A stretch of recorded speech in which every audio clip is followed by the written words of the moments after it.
সরকারি চাকরিতে কোটা সংস্কারের দাবি পূরণ হওয়ার পর আন্দোলন নিয়ে দোটানায় পড়েছেন শিক্ষার্থীরা।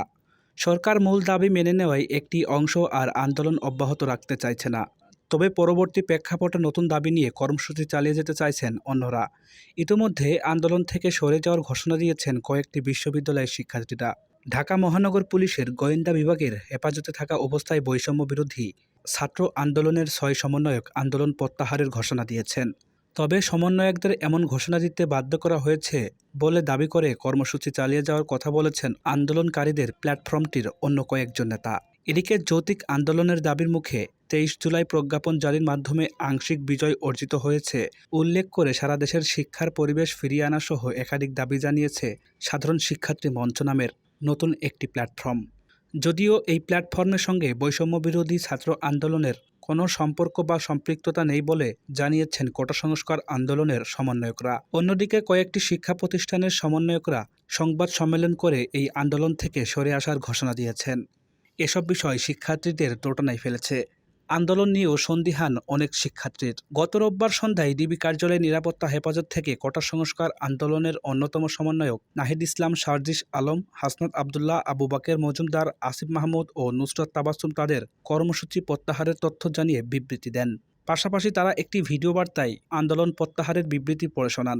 এর প্রতিক্রিয়ায় বৈষম্য বিরোধী ছাত্র আন্দোলনের কয়েকজন সমন্বয়ক ও সহ সমন্বয়ক তাদের ফেসবুক টাইমলাইনে পোস্ট করে দাবি করেন, জোর করে এই বিবৃতি দেওয়ানো হয়েছে, সে কারণে এটি গ্রহণযোগ্য নয়। তাদের মধ্যে ছিলেন সমন্বয়ক আব্দুল কাদের, আব্দুল হান্নান মাসুদ, মাহিম সরকার, সহ সমন্বয়ক রিফাত রশিদ, আবদুল্লাহ সালেহীন অয়ন প্রমুখ। এরপর রোববার রাতে সমন্বয়কদের আব্দুল কাদেরের স্বাক্ষরে বিবৃতি দিয়ে আন্দোলনকারীরা বিক্ষোভ ও প্রতিবাদ সমাবেশের ঘোষণা দেন। সে অনুযায়ী গতকাল সোমবার দেশের বেশ কয়েকটি স্থানে সমবেত হন কিছু শিক্ষার্থী।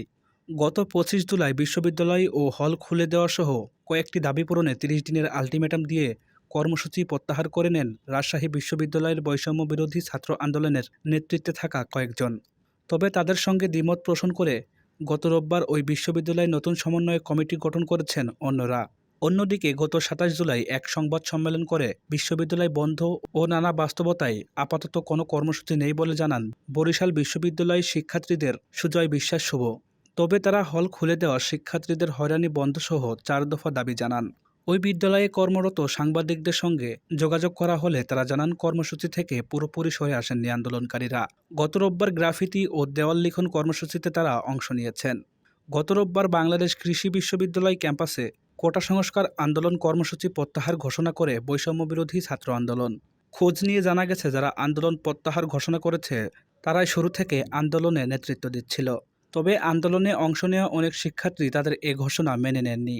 গতকাল ফরিদপুরে আইনশৃঙ্খলা রক্ষাকারী বাহিনীর উপস্থিতিতে বৈষম্য বিরোধী ছাত্র আন্দোলনের কর্মসূচি প্রত্যাহারের ঘোষণা দেন আরমান শিকদার নামের এক শিক্ষার্থী। ফরিদপুর পলিটেকনিক ইনস্টিটিউটের ৬ষ্ঠ সেমিস্টারের এই শিক্ষার্থী ফরিদপুরে কোটা বিরোধী আন্দোলনের অন্যতম সমন্বয়ক বলে দাবি করেন। এদিকে সারা দেশে শিক্ষার পরিবেশ ফিরিয়ে আনার দাবি করা সাধারণ শিক্ষার্থী মঞ্চ নামে সৃষ্ট নতুন প্ল্যাটফর্মের সঙ্গে বৈষম্য বিরোধী ছাত্র আন্দোলনের কোনো সম্পর্ক নেই বলে জানিয়েছেন কোটা সংস্কার আন্দোলনের একজন সমন্বয়ক। সাধারণ শিক্ষার্থী মঞ্চ প্ল্যাটফর্মটি সমন্বয়ক হিসেবে এলিয়ান কাফি প্রতীকী নামে একজন ঢাকা বিশ্ববিদ্যালয়ের শিক্ষার্থীর নাম রয়েছে।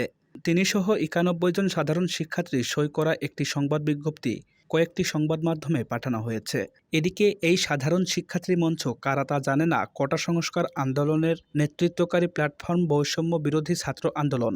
জানতে চাইলে বৈষম্য বিরোধী ছাত্র আন্দোলনের অন্যতম সমন্বয়ক আব্দুল কাদের বলেন, বৈষম্য বিরোধী ছাত্র আন্দোলনের সঙ্গে শিক্ষার্থী মঞ্চ নামক কোনো সংগঠনের কোনো ধরনের সম্পৃক্ততা নেই।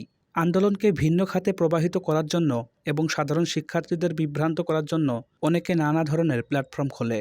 ৬ সমন্বয়কের আন্দোলন প্রত্যাহার ও তার স্বাক্ষরে ফের কর্মসূচি ঘোষণার বিষয়ে জানতে চাইলে আব্দুল কাদের বলেন, ৬ সমন্বয়ককে দিয়ে জোর করে বিবৃতি দেওয়ানো হয়েছে। ছাত্র সমাজ এটাকে প্রত্যাখ্যান করেছে, যার পরিপ্রেক্ষিতে আমরা কর্মসূচি ঘোষণা করেছি।